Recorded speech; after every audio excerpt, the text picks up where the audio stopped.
Welcome to UberCube. It's the podcast where we discuss all things cube, but with refreshments. This is your host, Anthony Adams, a.k.a. UberBear, and I'm joined by a special guest this evening, Christian Anderson.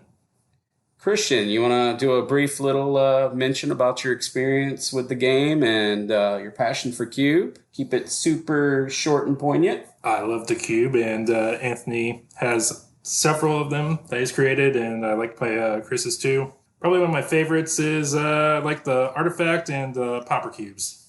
So for tonight's episode, we're doing kind of a little miniature bonus episode. We wanted to do something interesting. We wanted to do an episode that discusses how Magic the Gathering, Cube, a little bit of Commander, and all the things kind of tie into poker. And explicitly, Texas Hold'em is something that Christian and I enjoy. Christian, he's a avid Texas Hold'em player. Pretty good. You want to tell us a little bit about your experience with that game? Yeah, I've been playing the game for Texas Hold'em for about 15 years on and off. Love to get a game in whenever I can. And it's just fun to get together with friends and play some cards. Cool. Yeah. So what we're going to kind of do is correlate Texas Hold'em or poker strategies, reading the table, reading the board, watching the cards. We're going to equate that to some things that we have observed, and all of us as Magic players, community, we all have our personalities at the table, right? And we're going to apply just some of those basic ideas to the concept of poker equals a little bit of magic, right?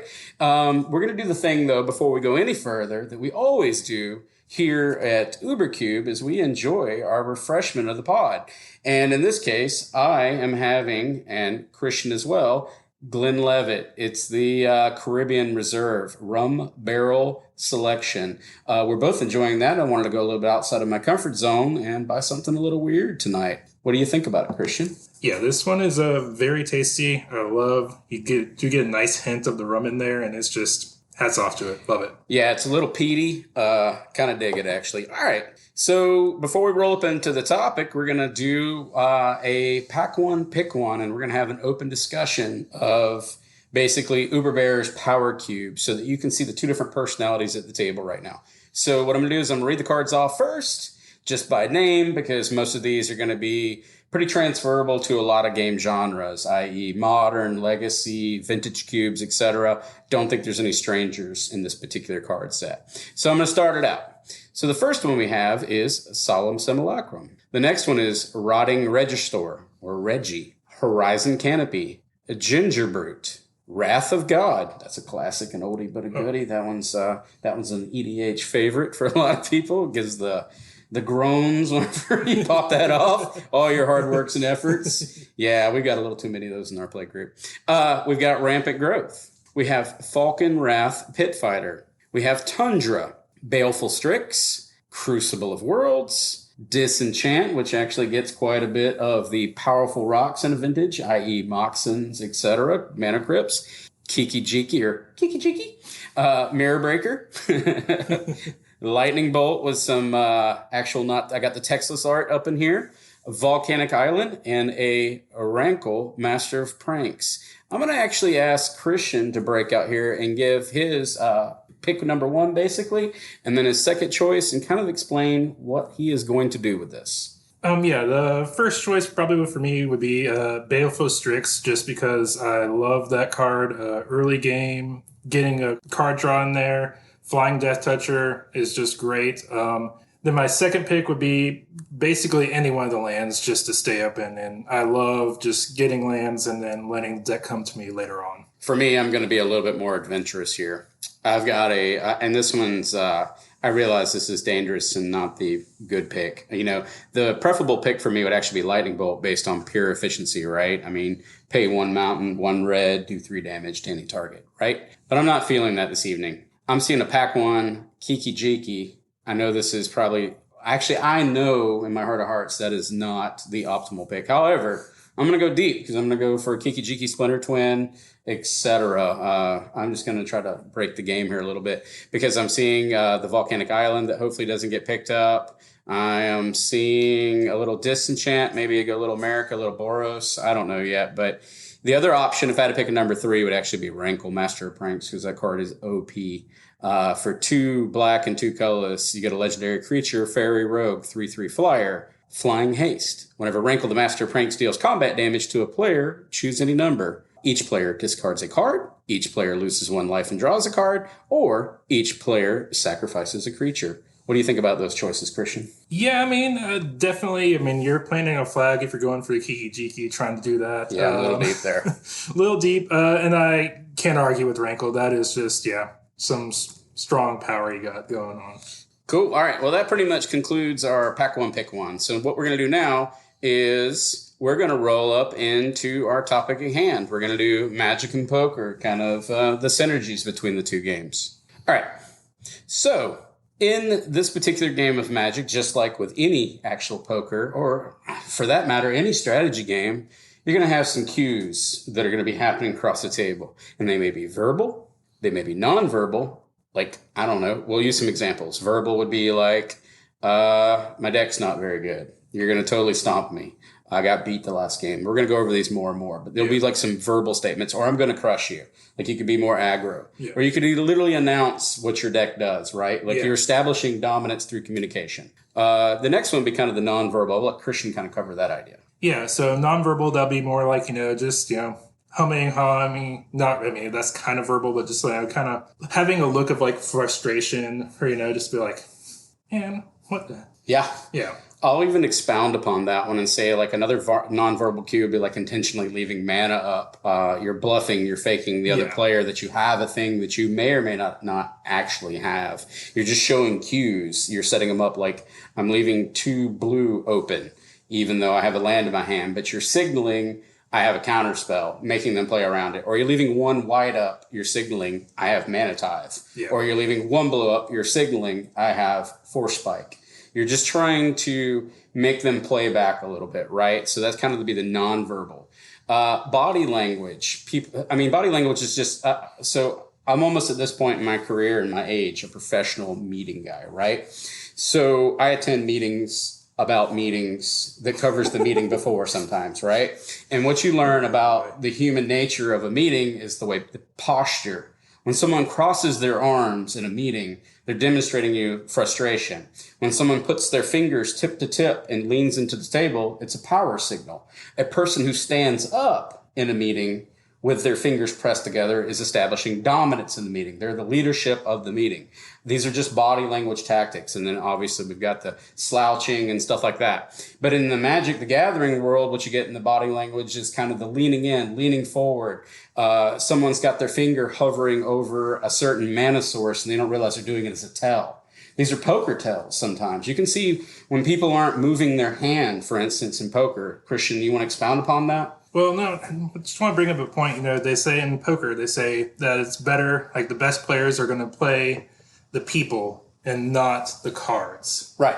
Yeah, and that's really the way you can kind of apply some of that to Magic and, help you get ahead that way. Yeah, so that kind of covers the generic topic here, right? Like paying attention to those. But then in our own group, in our own play space, and this will be our commander players and our cube enthusiast, and even myself being the curator, and then my co-host Stu that's currently out for this evening, and Christian, we have certain personality traits that kind of form the foundation of how other players look at us. Even in the draft, when they're sitting across from you, they almost have preordained expectations as to how you may or may not play the game, right? Strengths, weaknesses, this person can't see lines, this person is the best storm player in our group, this person loves combos so they can see advanced lines of play, this one likes to play jank.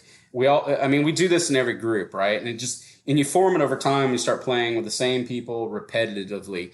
Can you apply, these things that you've learned about others, can you make like Magic profiles, i.e. poker profiles based on personalities or examples of people that you've seen out in the world, and can you apply that when you sit across the table based on some of these things? We're almost going to a sociological aspect here, right? Yeah. But can you apply these ideas against your opponent? Christian, you have any thoughts on that? I would say 100%. And a lot of this is going to come over time with if you have a set play group, it's going to be a lot easier than just playing with random people. It's going to be harder to do that. But if you've played with somebody for a long time, you can start to pick up on some things that they're doing constantly, tells that they have, and you're like, okay, yeah, I see your bluff. I'm not falling for that. Yeah, they seem to have me labeled pretty hard in my play group, actually. But all right, so we're going to kind of go over. We'll use some generic personalities. Mine will not be generic. Stu's will not be generic, and Christian's will not be generic. But for anonymity purposes and pure respect, we're going to do a little bit of behavioral aspects of the game, of the draft. This includes, we can stretch this into poker, and we can stretch this into Magic the Gathering from a EDH standpoint, multiplayer standpoint, or just straight up cube, right? 1v1, power, vintage, La Femme Fatale, horror cube, doesn't matter. The personalities kind of come online and they just do the thing, right? So we'll start out with me. It's a little bit of self-awareness. And I'm going to let, for objectivity purposes, Christian, please cover Anthony. Okay, so Anthony, a lot of times you'll, play dumb like, I don't really know what's going on, or like, this deck isn't that great, and then you'll like try to do soft distractions and like point out things and just like try to really distract people from what is going on. And like, well, why don't you worry about that person over there? It's like, no, I think you're more of the problem right now. I'm going to still focus on you.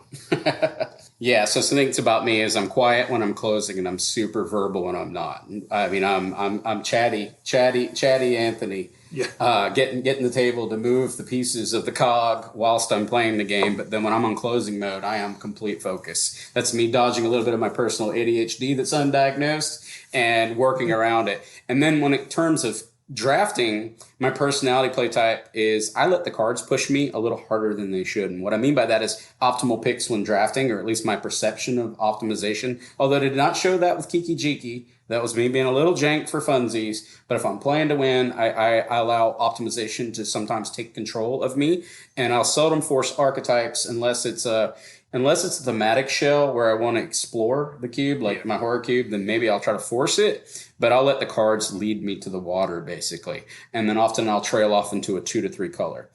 Our next person that I'll actually cover will be Christian. And I'm going to do this for funsies, objectivity. And he is aware. None of this is surprises. Christian is chaotic, and that's what I love about him. He loves jank, and he'll experiment within my cubes, which is nice to see. He'll be the person that'll try the Omnath Locust of Creation. You did that the other night in the draft, right? I would say. And you pulled it off successfully. Yeah, I would say it was pretty good success. You set out the challenge, and I feel like I came with it.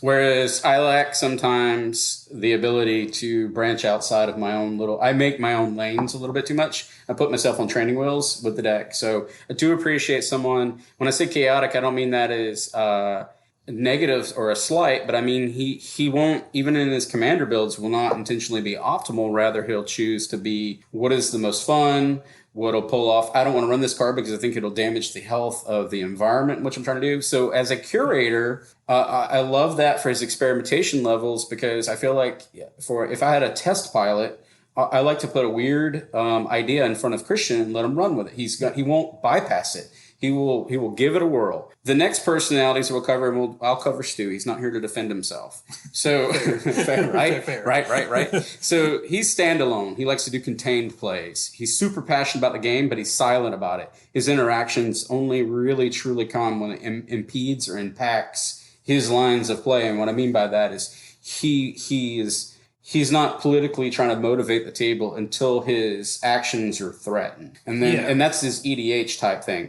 When he plays commander, his lines of play are succinct, quiet, and he's moving through it. And he's not like me, braggadocious in a sense, if that makes sense. And we're not trying to pick apart. What we're trying to do from this exercise is isolate the personality types that are sitting across the table, very much like in a poker game. If you're familiar with your opponents that are sitting there, then you can base your lines and decisions based on their play styles and what you feel their knowledge of, i.e. poker or a Magic the Gathering is, for example. Yeah, and then we'll kind of just like give you like paying attention to this type of stuff will kind of just give you tells and like make you aware of things that, you may not otherwise think about with Magic, if you're just like kind of watching what they're doing and like, trying to figure out what their tells are, will give you a better idea. Yeah, so this is more of like a meta conversation this is almost philosophical in the sense that like part of the game is playing from not just the cards and the piloting, but knowing the type of people that are sitting across the table from you, because that's how you're planning your actions and your moves, is whether or not they'll be aware of this advanced line of play. Like if I'm playing Storm across the table from Stu, not only am I concerned that I'm not going to get my lines right, so I'm having this internal conflict as well because he understands my lines of play. Right? And he'll check me if I go off. So it creates internal tension whilst pulling off the thing. Yeah, and they kind of can, that way, other people can kind of get in your heads that way. So it's like kind of also thing to be aware of and try not to let them get into your head. And like, do you play your game? Meanwhile, I'm seeking to do exactly the opposite. I am working diligently. I am the most manipulative at the EDH table, and I'm not proud of it. It's me. I love strategy. I like thinking steps ahead, and I'm trying to maneuver the pieces on the board. They have now caught on to it. They have labeled me. My little brother is guilty of this too. We're almost literally lockstep, Josh and I, and we do the same thing. The next type of player that we see, and this will be more of an EDH, but when we talk about this, we're being more robust at UberCube. We're not an EDH podcast, but then there's multiplayer format cubes, there's commander cubes, etc. So then we have another personality where player life total, feelings, it wants everybody to have a good time, equal distribution of attacks. And I know that does not apply to a 1v1 type of thing, but if you've got a person that's cross table that's uncomfortable, for example, with doing something that, I don't know, mind twisting an opponent, for example, and they don't get any leisure from that, but they just so happen to have drafted that card, you can play to that a little bit as the opponent on the other side of the table. And I'm not encouraging people. I'm not trying to say do head games. I'm saying we're in a strategy match, right? Right. And when you're doing strategy matches, you just have to be aware of all the different situations that are going to occur. And the decisions may be slightly based off of it's subjective, not so much objective when players start playing cards in a certain fashion, right? Yeah. If they're uncomfortable with mind twist and they have mind twist,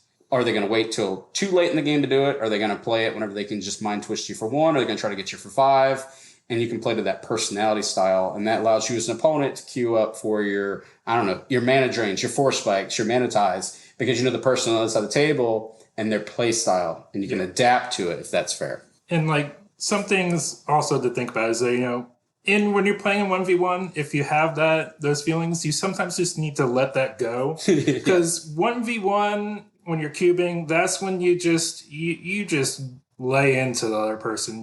This is where you can do the nasty stuff, do all that. If you want to be nice and play this way in EDH, that's great. But 1v1, that's when the gloves have to come off. Fair statement. Not nice, but fair. All right.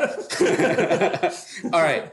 So then we're gonna kind of move away from the poker, but all this kind of correlates to poker, and we are going to go a little bit into some EDH statements, but these apply to cube from back to that personality and how you're trying to gauge your opponent sitting across the table and what your expectations are. So, Christian, would you mind? Well, and then also you got to keep in mind there are commander cubes and two-headed giants, so some of this will apply for that. So, if you have that, if you're playing one of those type cubes, you can definitely apply a lot more of this stuff to that. Yeah, we actually just rocked as of this recording last night, we rocked my two-headed giant cube. And it was myself, Christian, my buddy Nathan, and my buddy Jason up the road. And Jason and I got paired together. And when I built that cube, so we drafted 3 packs of 15, right?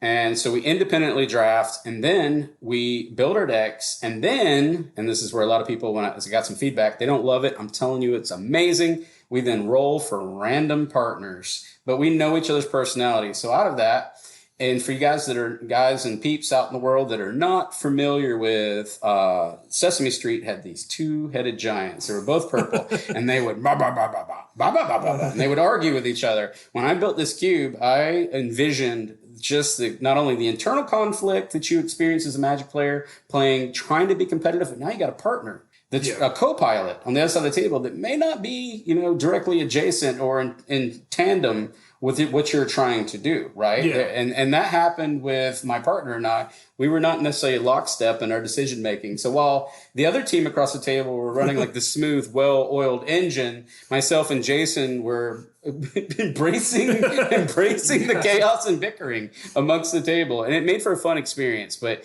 it's the personality types. And I wanted to do that when I curated that cube, is because, I know our people and we can all handle it. So we have crucial conversations that are in a polite manner amongst one another whilst playing Magic the Gathering. And, and again, that type of setup, doing it randomly, again, will really work best when you know your play group. If you're playing in a random group, you're going to want to go ahead and probably pre-select the teams just to get rid of some of the field ads. Which I will be doing at CubeCon, by the way. I promise I will not make randos play with randos. I can imagine there'll be a lot I don't know how well that would go in the grand scheme of things. All right, so let's get back to the EDH ideas that transfer, or commander ideas that transfer to Cube. So some of the things you'll hear is people threat alert.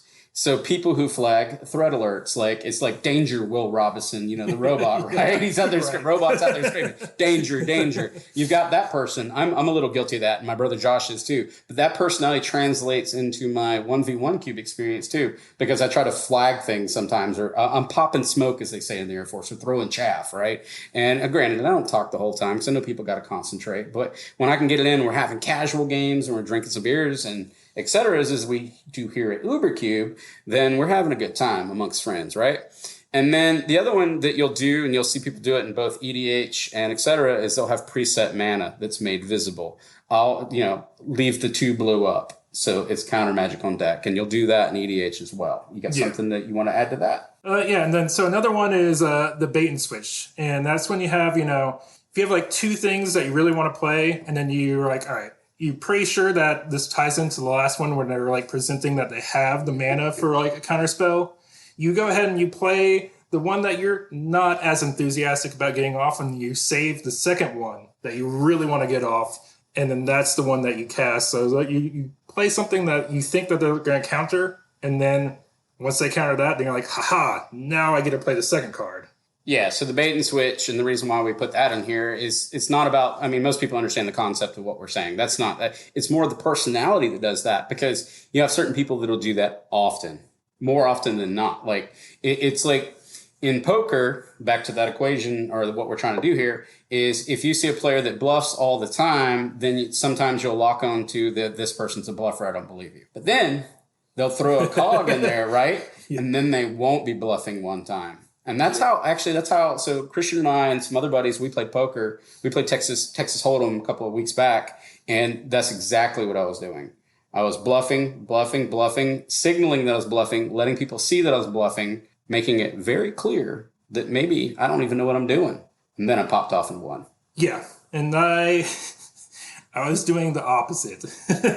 I was, only playing hands that I had, and somebody had counted me out when I was down. And I was like, all right, well, I actually have a hand now. I'm going to go in, and then you can do it the opposite way and play only when you have hands, and then all of a sudden bluff, and then you can just get in. So it can go both ways. Yeah, so just like in poker and Magic the Gathering, the power of the bluff, the sleight of hand that we're talking about, the person across the table is perhaps signaling they have mana tithe up or force spike up or whatever. So you count one back on your mana. I know those aren't great examples, but early game they are. Whereas you can't predict things like days, and you can't predict things like force of will, rather, right? Those are the unknown variables that that throws it off, this whole concept. But then the ones where you can see static values on the board and there's a certain cost appended to it, you as the player across the table are trying to predict what they may or may not have. Meanwhile, the opponent across the table could be very well be bluffing using those poker tells and cues. Yeah. So you can pay attention to some of these things, what you know about the person across the table, how often you've played with them, which I know that gives you a lot of data points at that point. But if it's a stranger sitting across the table, all these data points go out. So now you're gonna have to, you got to use your poker skills now, right? So next topic is politics at table. So this is mainly going to apply to two-headed giants and commander cubes. And this is like, saying, hey, if you take care of that, then I can take care of this, and then we can get in and get the person. Yeah, so every play group, at least ours, has the mayor of Magicville. right? And they weren't necessarily elected. No. But they're the person that's going to tell you what you should be doing. And I have been guilty at times as a player in doing this and I have course corrected. But what I mean by is unsolicited advice at an EDH table, etc., trying to optimize plays. And whilst in my heart of hearts, I may have been doing this to the benefit of other players, you can also see where it can also be frustrating. Unsolicited advice is unsolicited advice, no matter how you package it, right? So the politics at the table, now that doesn't necessarily translate over to the 1v1 high-powered vintage cube environments. However, it does, because you know the type of opponents you're going to be playing. You learn to adjust and adapt your skills to it. And if you know they're a politically driven person in their personality at an EDH table, then you can kind of try to tweak your play style as the opponent of said mayor of Magicville and play to those kind of personality type, if you will, right? The next one, and this is going to go over to an EDH standpoint, so we're going to bounce back and forth. It's going to be the person that shows the frustration. It's intentional to elicit sympathy at the table. And that's a political, kind of a reverse psychology political ploy. Man, I'm missing another mana drop. Or, oh, I can't get my commander out for the second time. Or, et cetera, right? I'm not drawing any cards. And sometimes people will say that is a ploy. Because, again, it's a game of poker. It's a strategy game that's occurring. Now, yes, 100% there's honesty at that table, and that very well may be true. But it is a game. Someone's got to win.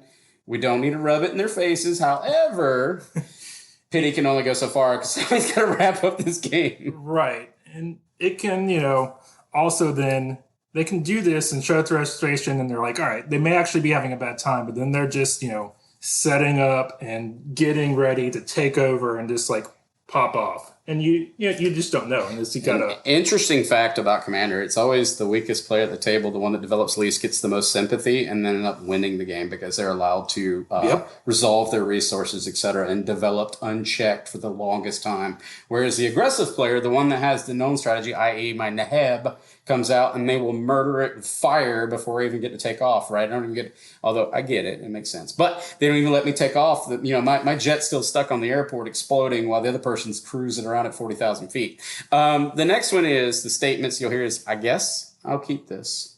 You'll hear that a lot in a 1v1 match, right? Yeah. And, that can be just a big old bluff. And they're like, oh, yeah, this hand, it's okay. Knowing full well they have nothing but gas and just...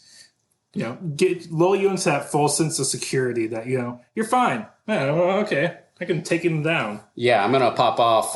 It's secretly behind the scenes, but people will say, I guess I'll keep this. Sure. Yeah. Whatever. Probably going to lose this match. Yeah. Yeah. I didn't get anything this time. I guess I'll get some lands. Maybe I'll draw something. Yeah. I mean, people will say stuff like that, and you have to, that's the poker game coming online. And it's smart on their end. They're throwing chaff, right? All right. The next one is the pre-game, post their last match. I got crushed. It sets like this false sense of confidence across the table. My deck you're going to totally crush me. I just got destroyed by, player X, right? And like this can even come up like during drafting. It's like, I guess I have a deck. And Anthony, he'll do this all the time. He'll be like, yeah, I don't know. I don't think my deck's that good. It's like, better check that again. Yeah, I've probably exhausted all my, my coupons, they have been exhausted because I got to change my strategy, guys. Maybe a little bit. They have caught on. All right.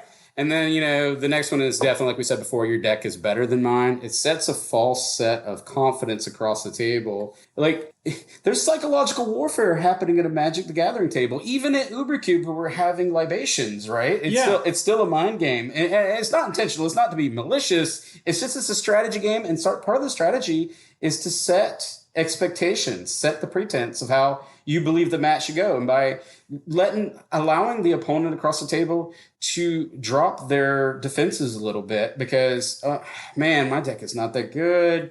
I lost my last game. Well, how'd you do? I went 0-3. Or 0-2, excuse me, whatever. You know what I mean? At the end of the day, you're kind of setting like this you're putting flags up to kind of let them go, I'm going to crush this fool. And meanwhile, guess what? The pain is coming.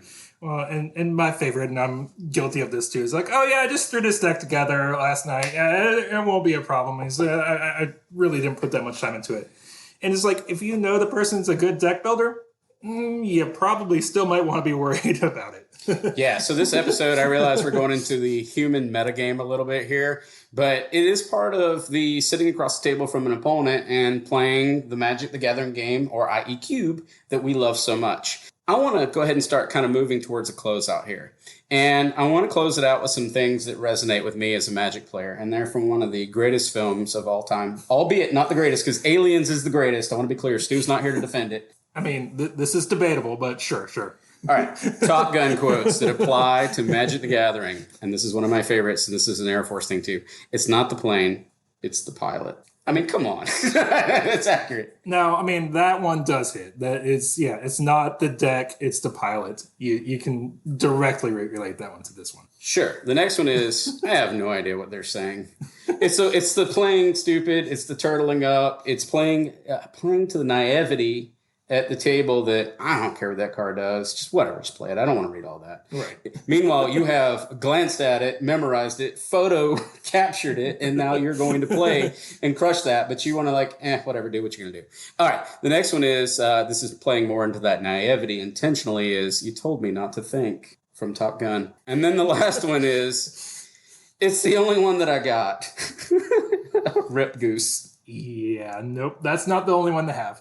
Yeah. All right. So I just kind of wanted to close out on something fun there. So closing statements for this particular podcast was about how personalities impact strategy within the game. And I know this is a bonus episode, kind of super meta out there, not necessarily 100% tangible. You can't grab this, you can't squeeze it. But at the same time, it's the meta game. It's the psychological warfare that's happening at the table between two opponents. Statements such as, you're gonna crush me, builds false confidence. It's these closing remarks that players have to cue into to be aware of. Yeah, and again, it's just, take that old adage, you want to play the players, not your cards. I mean, that doesn't so well work with Magic, but yeah, definitely play the players some too. I would argue that it plays 100% into Magic. I mean, Texas Hold'em and Magic, there's a reason why I love both these games, right? There's strategy, there's what you see on the board in the river, and you're playing to that, but you're also playing to what's in your hand. So there's public knowledge, and then there's hidden knowledge. And then you're playing the table, paying attention to how people have bet previously. You're paying attention to how they, the type of hands they've closed out, and whether or not they've shown their hands before, whether or not they're braggadocious, whether or not they're leaning in, they're leaning forward, confident, shrugging. All the things are happening at a poker table, right? Overconfident, I'm going to crush these fools, and then the ones get beat. You learn, you adapt, you overcome by learning the table. And a lot of times at a Texas Hold'em match, you don't have a chance. Sometimes I've had strangers come in and play the game. I have to hurry up and metagame really quick, learn their personalities. And you have to do a couple of hands and take some losses to adapt to this, but you're getting data points that you can then adjust your gameplay and style to, so and that correlates so much into the cube environment for me as we're playing matches and sets to learn how they've adapted and overcome, and that you can adjust for them. All right. So we're going to start out with some shout outs here, the closing statement. This has been a fun episode, just kind of a loosey-goosey. Wanted to have fun on a Saturday night here. My buddy Christian and I are hanging out, and we just had this spontaneous idea. Let's talk about the metagame of personalities sitting across the table. So I hope you guys have enjoyed this, I hope everyone, all the peeps in the world have enjoyed this.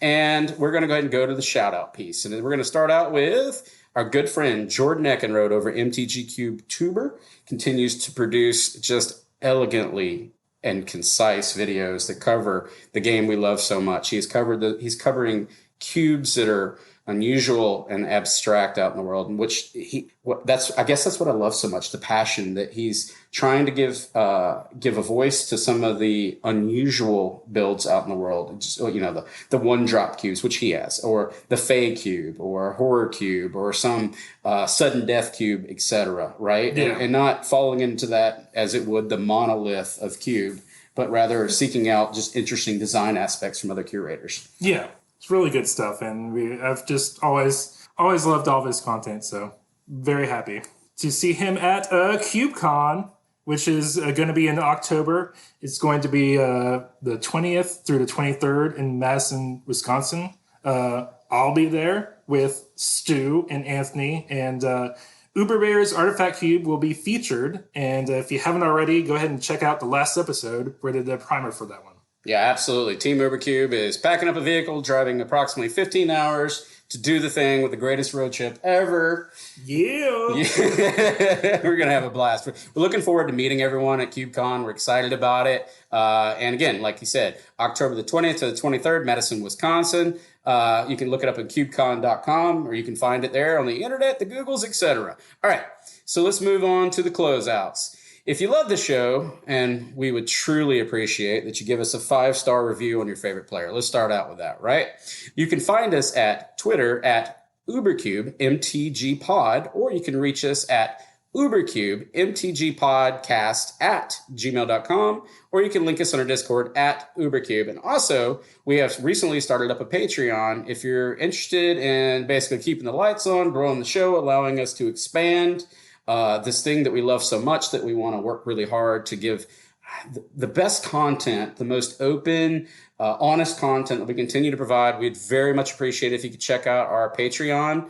It's going to be UberCube at Patreon, basically, and I'll have those links in the show notes. Other than that, just want to go ahead and tell everybody thank you for listening, and happy cubing. Happy cubing.